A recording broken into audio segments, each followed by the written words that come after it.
that I get most apprehensive about are that person that maybe is just jumping in their truck, and they're buying products at the local retail store, and they really don't know what they're doing, and they're going out there and they're underselling and they're applying things not properly. And those are the people that I'm not advocates of them. But the rest of the people out there, the companies, the competition, whatever you want to call them, hey, let's chat more. Yes. I am thrilled with all the different companies out there. I have my own thing. I have my own niche, and I'm growing that niche. And I'm not really looking in my rearview mirror. I'm looking ahead.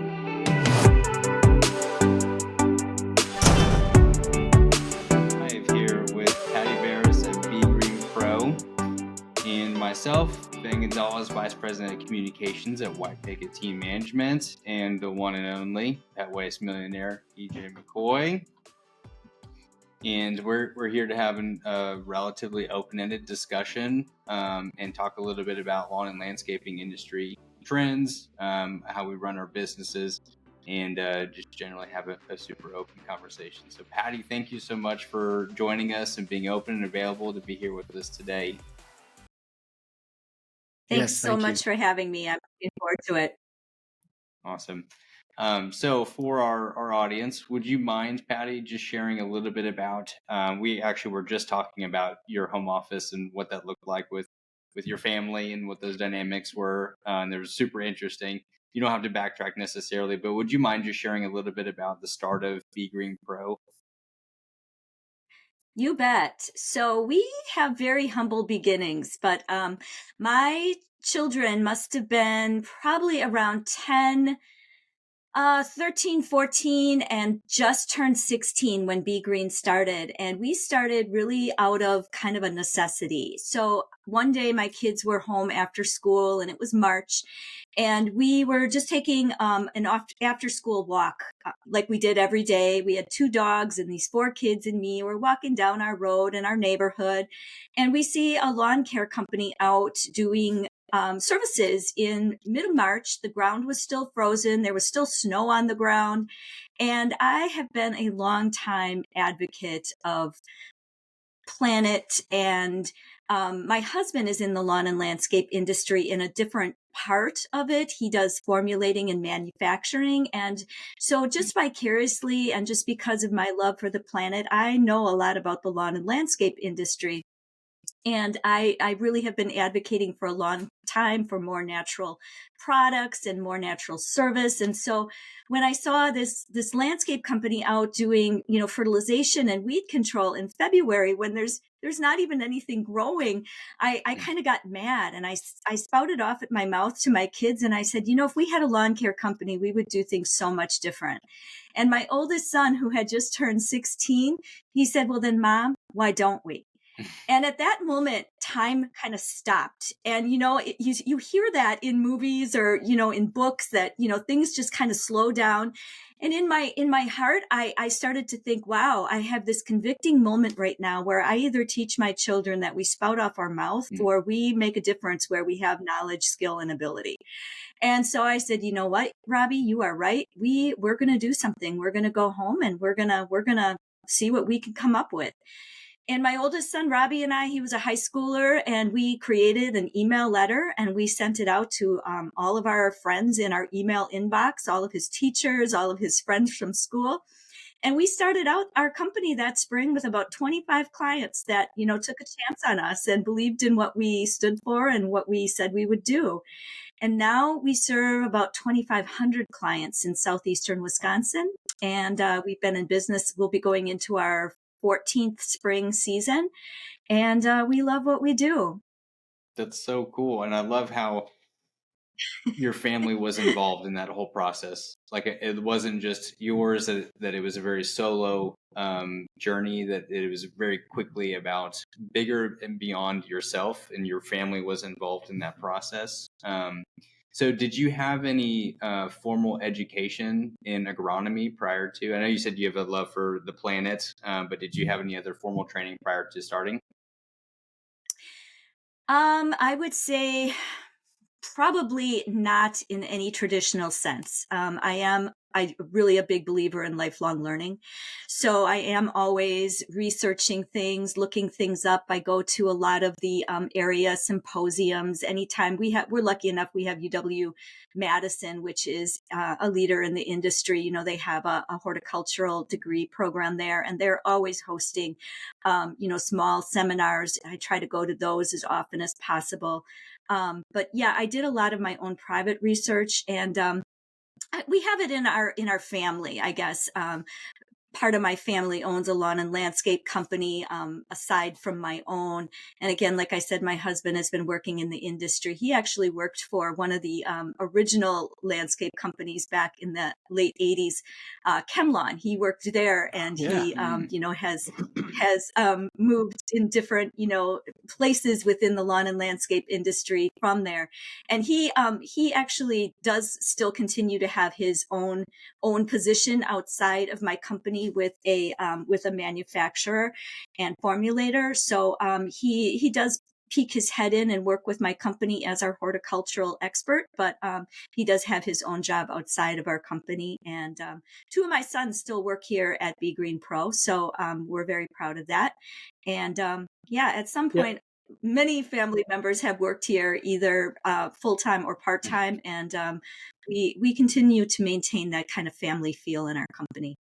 That's one of the things I was going to ask you, Patti, was obviously there's family roots ingrained from the founding of your business. You mentioned you've still got two of your kids involved in the business.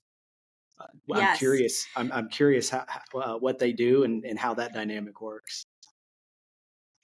So I always tell people, if I didn't know that my four children all were from my husband and myself, you would never know it. Aside from them looking, kind of similar, they all have such different personalities. And so my oldest son, Robbie, he just loves the business. He is so passionate about everything we do. And he actually, all of my kids ended up going to college, and they came back here. The ones that do still work here came back here after college and having some other work experience. So my son, Robbie, actually went to Milwaukee School of Engineering, and he became a mechanical engineer. And he worked as a mechanical engineer for a couple of years. And then one day I got a phone call, and he said, "Mom, I really miss working for our business. Could I come back? Is there a place for me?" And I naturally said, "Of course, we'd love to have you."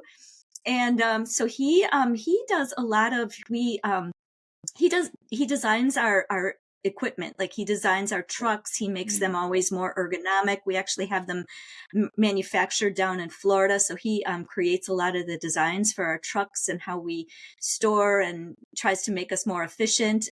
He also has been, working in the industry since he was 16. So my husband, Rob, actually showed my son Robbie the ropes, how to, push a fertilizer spreader, how to talk to customers. And, so he has really grown in his knowledge of, overall the industry, talking with customers, being on lawns, diagnosing problems. So he is our lead in that area.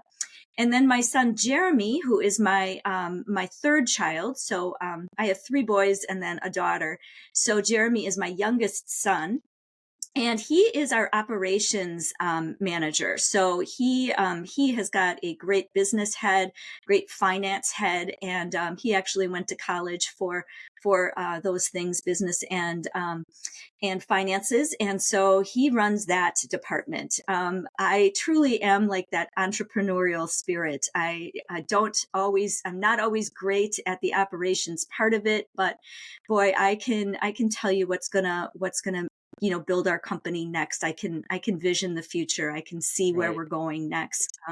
And that's where my part really is. So I let the other guys do their thing. And I like your part. That's what I'm good at too. That's the fun part, right? Patti, yeah. have you ever And I think sometimes I drive people crazy because if you're like me, EJ, I have a million things popping in my head all the time. And so to try to organize that and convey that to my team, sometimes I drive them a little crazy, but we all work it out. Amen to that. And yes, if anybody on my team that works with me every day, yes, I have 4, 5, 6 people that report directly to me, and every single one of them have to deal a little bit with a little bit of my BHAG, so to speak, big, hairy, audacious goals. And I love, Yes, once you get me sir. I going, know that I will term too. rant. I will rant about the future and what I see for the future. I'll just keep going. And then I have to really catch myself and realize, all right, back to today. We got to focus on today. What's that's going to get us to tomorrow. But I love the entrepreneurial side as well. I very much so relate to that.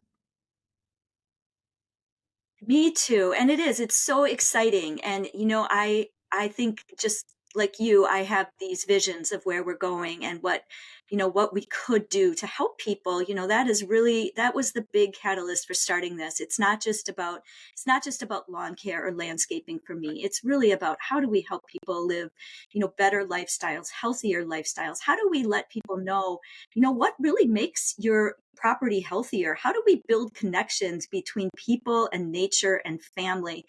I it's one of my soapbox items, but we have more ways of connecting in the world right now than any other time in history, and yet we feel so much more disconnected. And so I actually really think through landscaping, we help to connect people. We give them reasons Yes, to spend time outside, um, and and connect like you with nature. mentioned, yes, like you Yeah. mentioned, your love for the planet, and I'm going to use environmental health. I mean, if you think about this industry, it's not a very old industry compared to other industry, but it really is the original planet-minded, environmentally friendly minded. Now, granted, not always, like you mentioned chemical usage and such, but it really is the original, going back to the early 80s and before it was popular. This industry has really been on that forefront of green living, so to speak, in a lot of ways. Not every way by any means, especially not in the same podcast that we've mentioned Chem on. But uh, it is. I think that the industry, more than the average lay person that maybe is only a purchaser of this industry and not inside of the industry, doesn't often realize how green minded the industry as a whole is. Right. Right. So that is really what we're trying to do, and we try to talk about things other than just landscaping, like healthier eating, and how great it is to how healthy pets are for you. Just spending time with your pet outside. There's so many health benefits to so many things in regards to the landscape industry Yes. that we try to incorporate into building that lifestyle. Absolutely. You touch on some of my passions inside of the lawn and landscape industry. I believe I believe that there is something mental subconscious about coming home to a beautiful property. People don't realize that. I Yes. mean, especially people that that maybe don't value investing in their lawn and landscaping or investing in that part of their property. But I truly believe that there is a mental health aspect to coming home to, no matter how humble your home might be, but coming home to excellence, coming home to something that's well kept. And Right. I think there's a mental health aspect to that. Couldn't agree more. Yes. I love that. So Patty, how do you go about communicating that to your customers or your audience, potential customers? Because there's a stark difference, in my opinion, between a business that's going out to spray chemicals on the lawn to just get rid of the weeds, as opposed to creating an ecosystem and environment that's more naturally procured. How do you go about communicating that to your audience? We really start from the basic core of why we started our company. So everything at our company is either organic, all natural, or low toxicity. So we don't even allow it in our warehouse if it isn't one of those three types of products. And then we start by training our team. This is why we do business this way. This is how we do business. This is what we stand for. This is what we will do and what we won't do. And then all of our communication that goes out from there um, meets those standards. So our website will show you, who we are as a company, the things we believe in, all of our social media.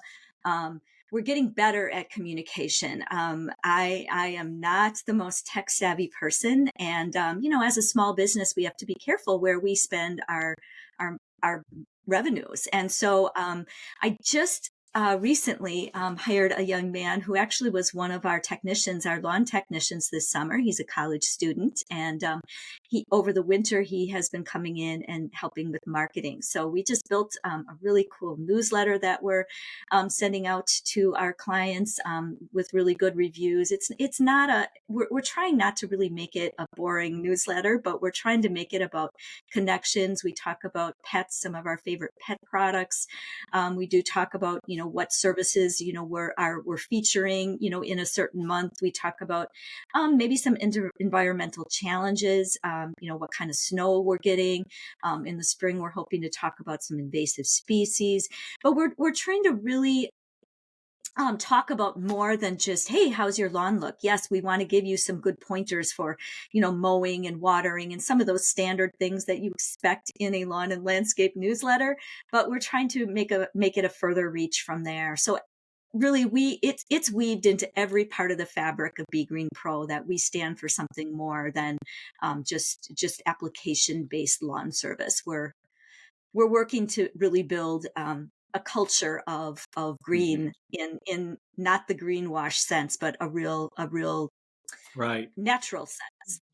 I'm curious in that newsletter and just in your general sense. I wrote these three things down. You said them. I love it though. I don't know, but people, nature, family, as you just mentioned earlier. I'm curious. Is that a big part of kind of the overall macro outline of your newsletter? Is really following that people, nature, family? How often do you talk about that? Because I love that. It I is. love that. And actually, it really is in the core fabric of everything that we do. So, for instance, one of the little articles in our newsletter was about, in winter it's harder for people to get out and connect. I mean, when is the last time you actually went and visited your neighbor? And Right. especially in winter, there are people who can't be as mobile, maybe that elderly couple down the road that, they can't see their family, they can't get out as much. So one of the articles in the newsletter talked about, hey, maybe it's a great time to start a progressive dinner. Now in my family, we call them round robins, but they're basically the same thing, where a group of neighbors kind of gets together and goes to each other's houses and enjoys maybe some appetizers, maybe some aperitifs, maybe a small dinner. But it's really just getting out, checking in on each other, just reconnecting and reigniting those relationships with your neighbors. And, that's really what we want to build. How do we build that backyard, back door, just reaching out to one another and build that connection between neighborhoods that builds communities and makes the place where you live happier and healthier. Absolutely. And you're so Frank, to compliment you, you're so eloquent and it's clearly you're passionate about it. But you're very well spoken about that, and I love that. I love. It's clear that it's part of your culture. So I actually was a school teacher before I came owner of Be Green Pro. And so I think educating and, really meeting people where they are is in my human fabric. In Yeah. fact, I often say that I'm not the best. I'm definitely not the best organizer, and I'm not. I'm not great at operations. I always say that I'm too nice. I want to make sure that everybody is happy and their needs are met. And sometimes, as a leader of a company, I need somebody that's going to make things happen. Yes. So I'm really glad to give those jobs and tasks to other people, but definitely it is my passion to make sure that people, have a better understanding of how actually can we connect stronger and do it in a way that is um, not shoving anything down anyone's throat. Let's just kind of gently weave it into your life and Right. see what a difference it makes. Yeah. And set that example so that you don't have to shove it down anybody's throat or push it too hard. You just set the example. I'm curious. You said you were Right. an educator. You mentioned you were an educator.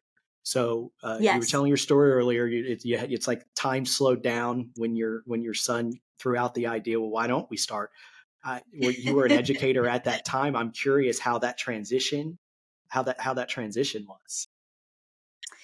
Yes. So at the time, I actually I was a substitute teacher. So I did Okay. not have a full-time schedule. I was really just raising my 4 kids and kind of moonlighting on the side with, I did do a program for some early childhood a couple days a week, but other than that, I just really did substitute teaching. And so it just naturally kind of fit right into the fabric of my day. In the beginning, we were small. And to be honest with you, I really never understood until a couple years in that this would grow into something kind of spectacular.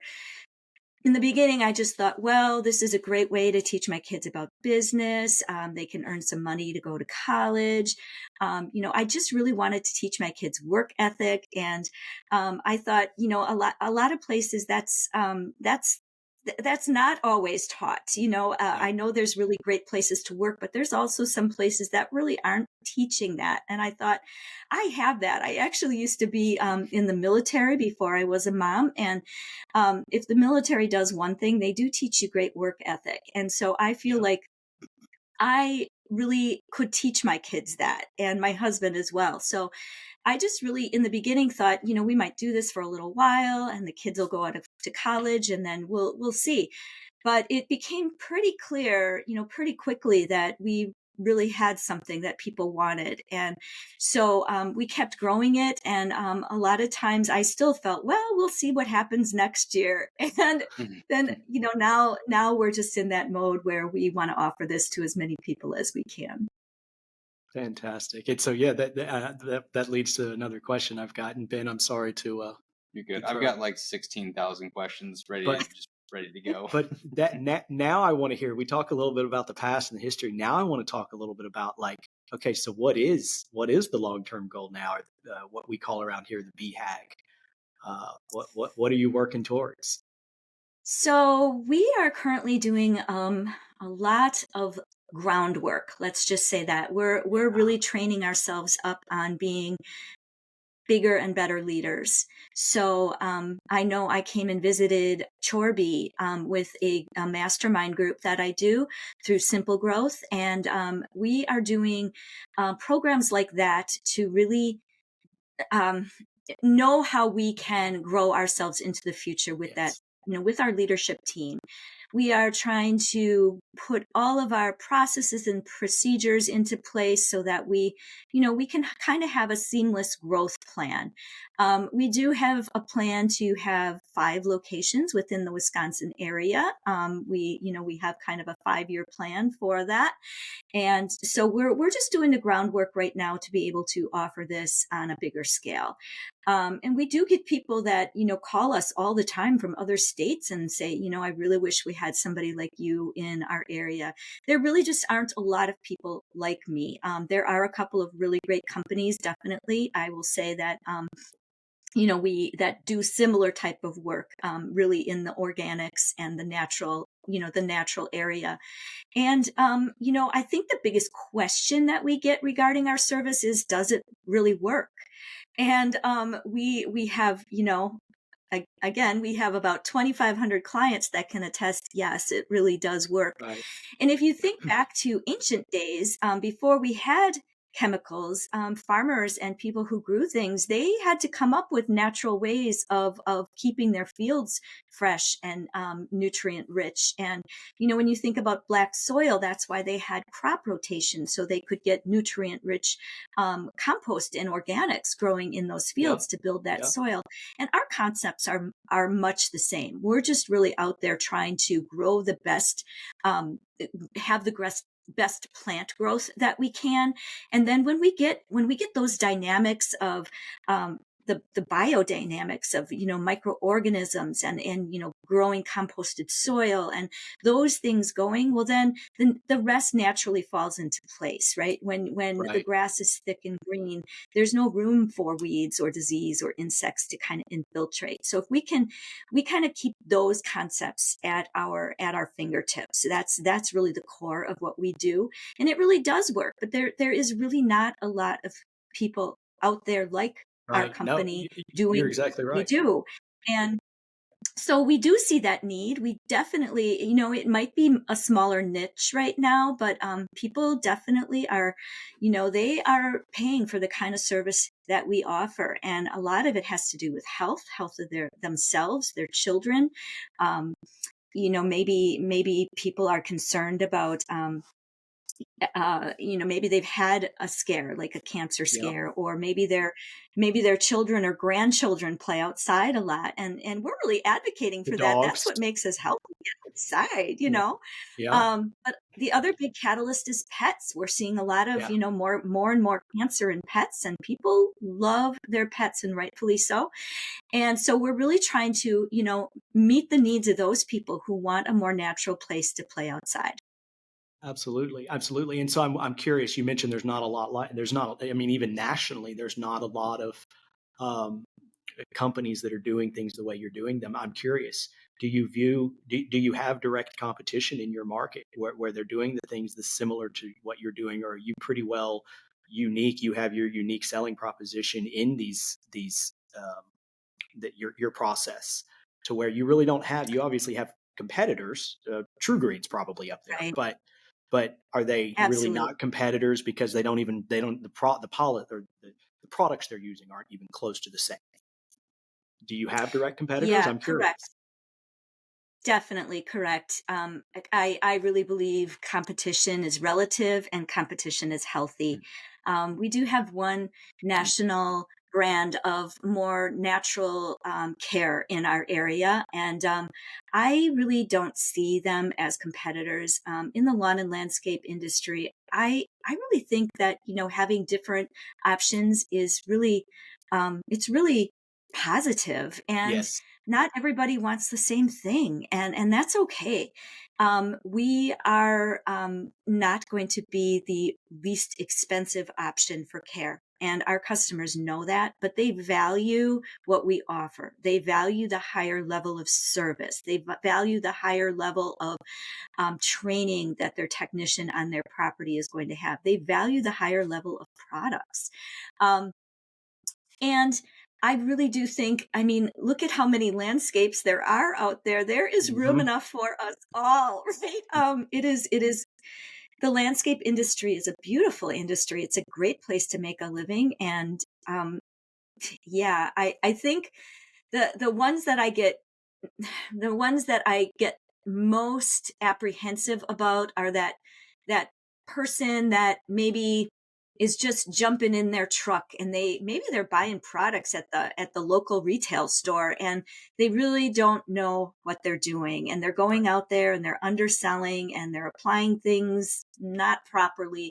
And those are the people that I'm not advocates of them. But the rest of the people out there, the companies, the competition, whatever you want to call them, hey, let's chat more. Like Yes. I am thrilled with all the different companies out there. I have my own thing. I have my own niche, and I'm growing that niche, and I'm not really looking in my rearview mirror. I'm looking ahead. Amen to that. I love that. And I love the word you use. Competition is relative. I love that. I recently and have continued to kind of be on this rant in the pet waste industry because it's like the lawn and landscape industry where you've got some big players, but for the most part, it's heavily fragmented all over the country. It's very much so growing. It's less known than the lands. It's more like the way I look at it. It's like the landscaping industry in 1975. Most people think just rich people get people to mow their yard. That was maybe 1975. Today, Right. everybody does. But the Right. pet waste industry, I routinely speak about the concept that we are not competitors in this industry. We're not. Maybe we're in some ways you could say, like you say, healthy competition. But the fact that there's Mhm. 65 million dog owners in this country and the entire industry probably isn't scooping a million jobs a week as a whole. I mean, the entire industry needs to professionalize, kind of like the landscape industry is doing and has been doing for the last couple of decades, is professionalizing itself. In some ways consolidating, but you're always going to have smaller. You're always going to have small because you have low startup cost. But I think it's really Correct. healthy as well. I agree. I love the idea of competition. I welcome people into the industries that we're in because I think that if you can get the right people and you can build that, there's more than enough work. It's everything. Couldn't agree more. So, to take things in a little bit of a different direction, I really want to know, because your husband works for a chemical manufacturing company and you do something relatively different space. How do you guys mesh together? Well, he doesn't work for a chemical manufacturing company. He actually works for a agricultural co-op that has a lawn and landscape retail division. So my husband actually formulates fertilizers for some major retail chains, um, and we back in our early days of marriage. So I'm going to date myself, but we were married in 1990. So we've been married. I think we're coming up on 34 years now. And so back in the early days of our marriage, that was a big topic of conversation, is that I really did not like him working as, we used to call them spray jockeys, right? Yeah. And so I did not like him working in that field. And then his family actually has science in their background. So he had a grandpa that was a chemistry professor at a local college. He had a grandpa that was a doctor. He had he comes from a big farming family, so this is kind of in his blood as well. And so when he found a job at working for in sales and formulating, he took that position, and he's never looked back. But he always had me kind of on his side, on the side, saying, I really think this organic thing is going to take off, Rob. You really have to, you have to check into this more. And so, just listening, from his wife talking in his ear, he really did start to look at those things more. And I'm really proud to say that, a lot of the formulations that he's creating, even for the retail places, is now, based on more organic formulations. So, I think as a husband and wife team, we complement each other. We work really, really well together. I think that's awesome. I think that's a good testament to really just the overall what you're passionate about, the planet and the health of the planet and people. I think the two can complement each other. I don't think that it has to be one or the other. It's not all black and white. Yeah. Mhm. Right. So, And I'm going to just add this, that I really take a really sensible approach to this. So, for instance, if you get pneumonia, you are really glad that there's penicillin, yes. and Mhm. so I am really, I am a really big advocate of balancing what is the best for health. Whether it's a person or a plant or an animal, we all have the same basic needs, right? We all need food, water, and air, and we all need, there's different types of nutrition that we can have. You can eat a package of Starburst candy, or you can have a great organic salad, right? They're both going to give you some kind of nutrition. It's just how that balances out in your overall health.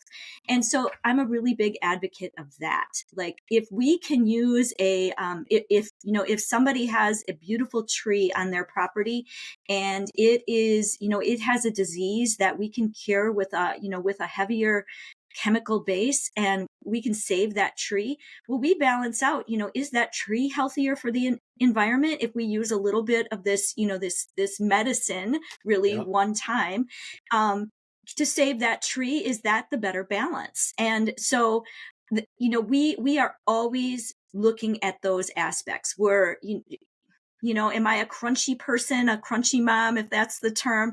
Maybe, but I also have really realistic views about how we work, how families live. We can't always just be organic. There is a great balance that saves living things, and really keeps things healthy and beautiful. Absolutely. I'm curious. You use the word crunchy. I don't know that I've ever heard that term. What do you mean by crunchy, mom? Like I've heard granola, this like term quite a bit lately, crunchy. Is this a new term Is I'm behind on?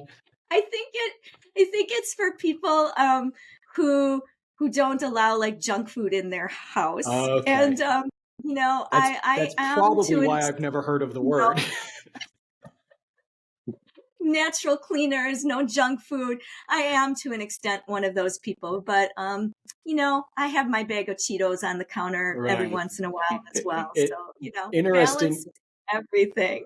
Interesting enough, yes. So even though I am not at all by any measure of the word, I'm not even average. I'm more of a junk food person than not, probably.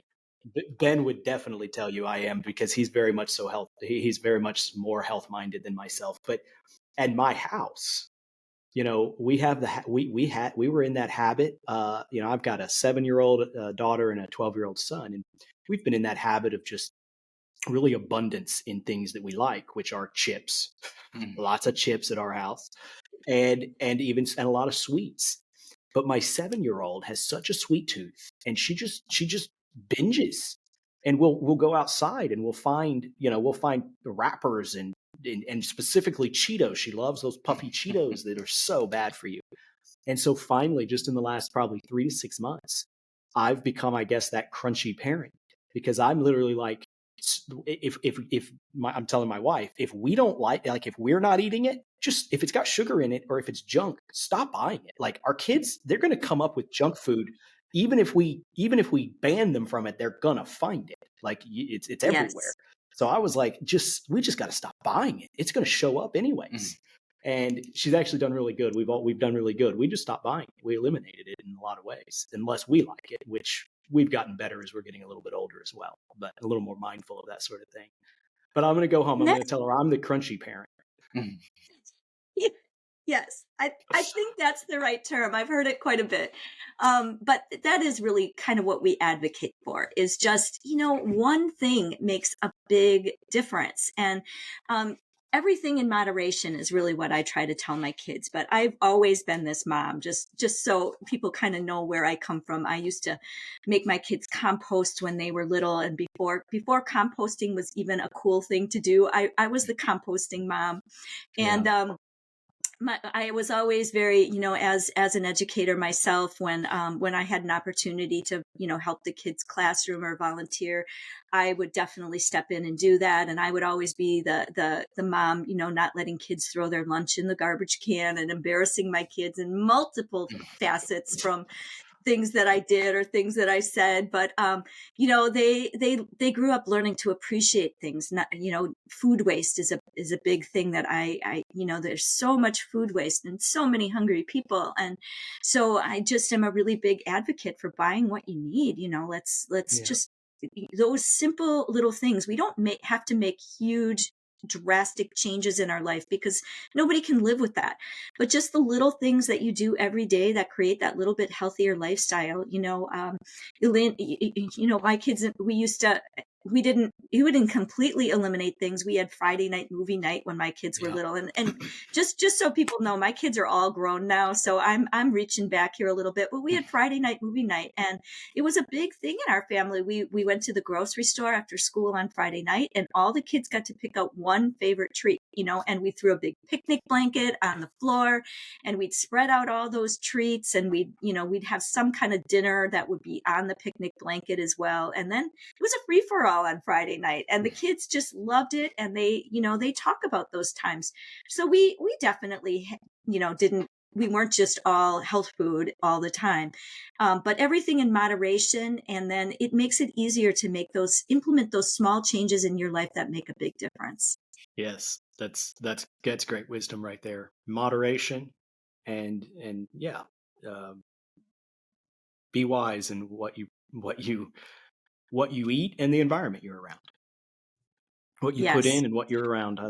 But again, what I'm going to remember from Patti, I want to go back to this, and I don't know. I'm sure like Ben said, he's got a list a mile long, but I really love, and I might steal this in some capacity: people, nature, family. I love that, and that's so clear in these getting to know you here this last 40 minutes that's your legacy. And I think Yeah, that's if awesome. I can do anything, if I leave any kind of a legacy, that it really, for me, it is all about the connection.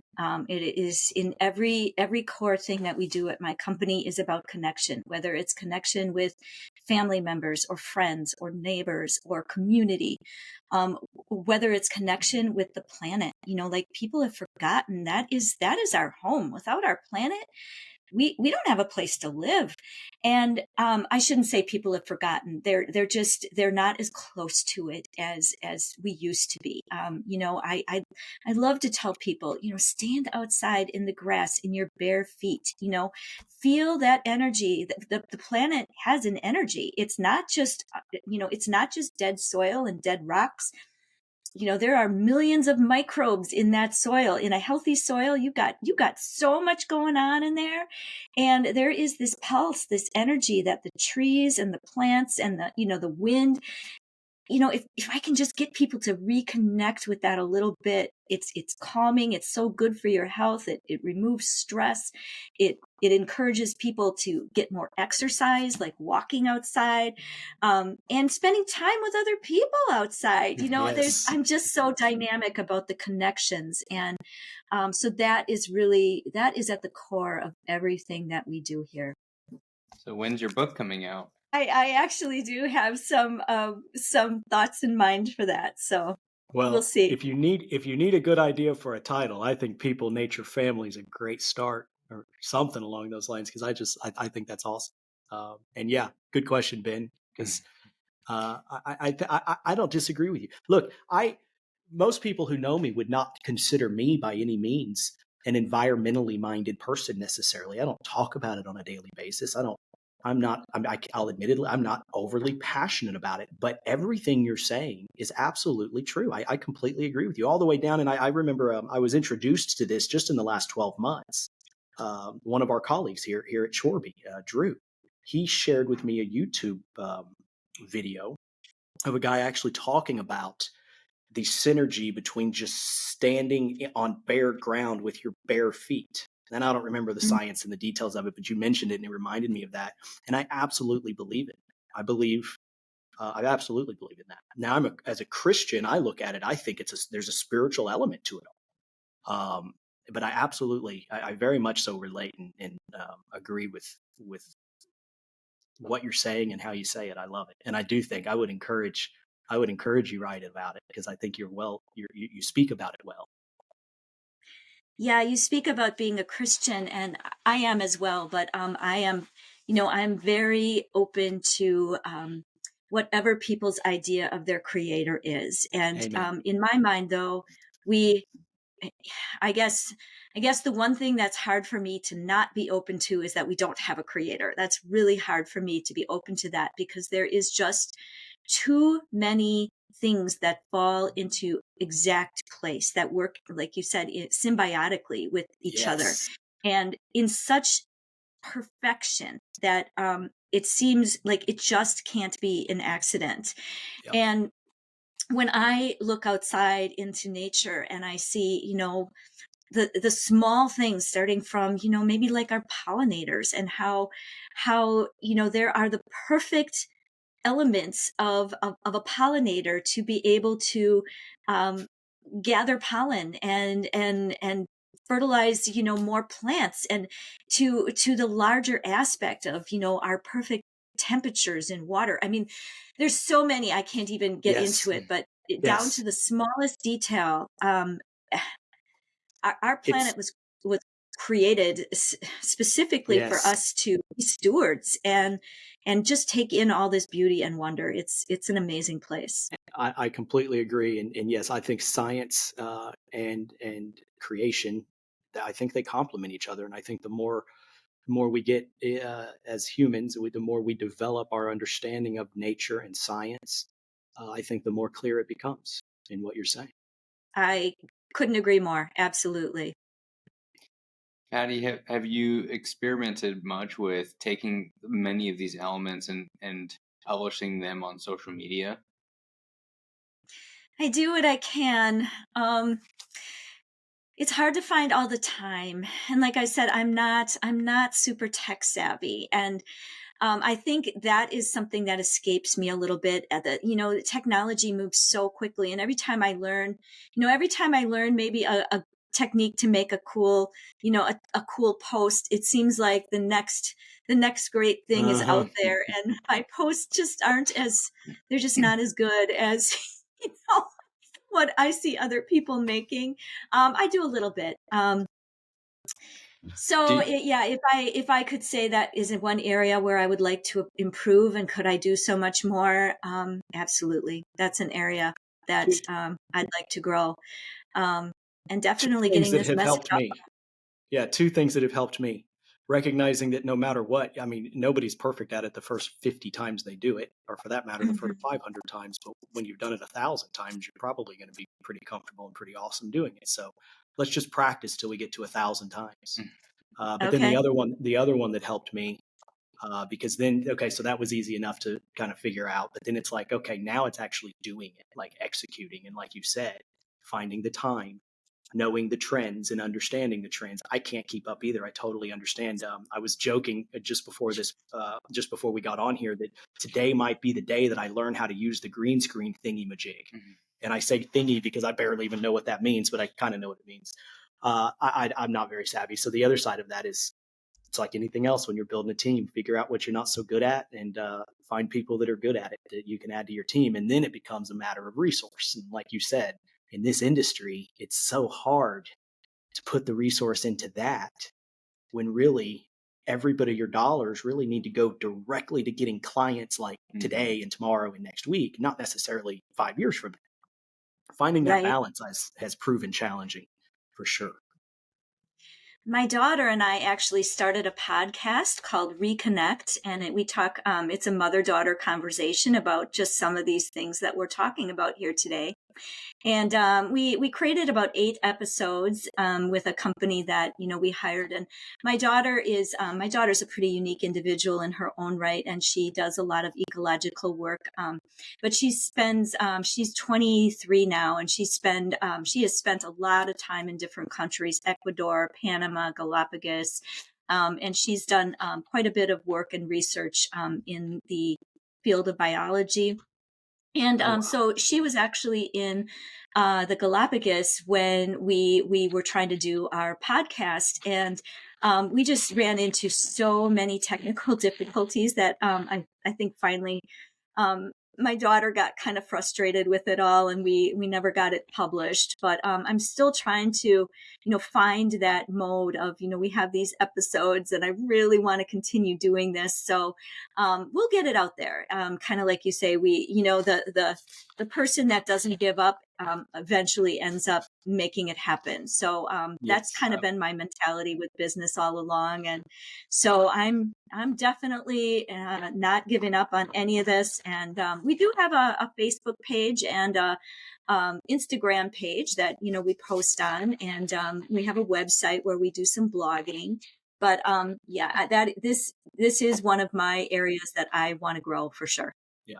This is obviously one of my big focuses moving into as we get into 2024. And like you said earlier, as the entrepreneur, I'm not all that great at the operations anyways. And luckily I've got some really awesome team members that are able to frankly execute faster, better in almost every way than I ever did. And I can Mm. focus on, you know, building the brand and building, getting awareness out there, not just for our brands, but in the pet waste space, the industry in general.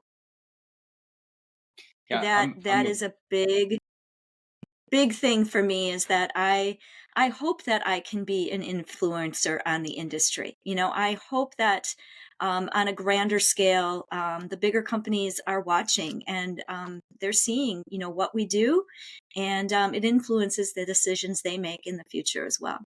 Absolutely. I'm a firm believer that you should spend time where your strengths are.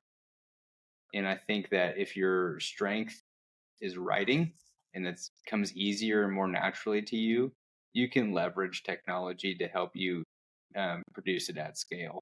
So, like, writing can be used in multiple platforms if that's something that's more comfortable and easier for you to do, as opposed to getting your camera up and shooting a video. A lot less complex, but you can still do that and do it at scale and leverage it for your marketing, whether that's emails that go out or whether you publish LinkedIn articles or whether you publish on your website. there's a lot that you can do right away, in my opinion, leveraging the skills where you're best at. Yeah, I agree. And that's where, we're really trying to scale up. We're trying to really learn how do we make everything work more efficiently so that we can direct more revenue towards these parts of our business, and continue to grow further. Yeah, that's awesome. Well, I definitely want to give you a space, Patti, for you to plug your business. Would you mind sharing an email address, a website, a phone number? How can people contact you and learn more about you and your business and the incredible message that you have? Thank you so much. So we are in southeastern Wisconsin right now. The company name is Be Green Pro, and it's really easy to find us. It's begreen.pro on the web, www.begreen.pro, Pro. No .com, that is confusing for people, just .pro. And on Facebook, we are also found as Be Green Pro, and on Instagram as well. You can contact us by email at hello@begreen.pro. And what else? Oh, phone number 262-361-4034. And if you are looking for what we offer in the Wisconsin area, southeastern Wisconsin, we would love to hear from you. Natural products for lawn care, insect management. We use all natural products for insect management, essential oils. We come up with our own blend on that, very effective. And I always tell people, if you think about the redwood forest, they don't have mosquitoes and they don't have ticks, and there's a reason for that. So what we do really works. And what else do? We do lawn, tree, insect, pest, and snow. And we also formulate our own ice melt, which is completely non-corrosive. It's a non-salt formula. So it's, if you need ice melting services or products in this area, it's pet safe, it's non-corrosive. It actually is used at a lot of airports because it won't corrode the metal on the planes. So as a lover of cars, I love do. that. That's awesome. Thank you so much. That's so great. Well, Patti, truly thank you for jumping on, and thank you for taking the time to talk to us today. And it's a pleasure. It's a pleasure to get to know you, and I wish you and your business the absolute best and success here in 2024. Thank you so much. You as well. I just have enjoyed our time together, and hope to see you again soon.